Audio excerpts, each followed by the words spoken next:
যারা সংবিধানের দোহাই দিতে আছে, সংবিধান অনুযায়ী থাকতে হইতো জেলে, সংবিধান অনুযায়ী থাকতে হইতো ভুট্টা খেতে, ধান খেতে, পলায়া বিভিন্ন বাড়িতে।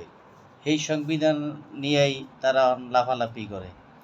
এই সংবিধানের উসিলা দিয়া শেখ হাসিনা অনেক মানুষ হত্যা করছে, গুম করছে, আয়নাঘর বানাইছে। সেই সংবিধানের উসিলা আবার বিএমপি দিতে আছে।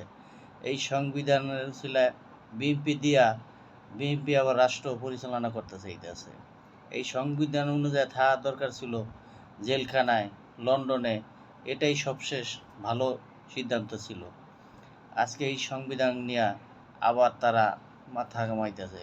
আওয়ামী লীগ 18 বছর 16 বছর সংবিধান করে দেশের ক্ষতি করছে, দেশের মানুষের ক্ষতি করছে, মানুষকে হত্যা করছে। সেই সংবিধান নিয়েই আবার বিএনপি রাজত্ব করতে চাইতেছে।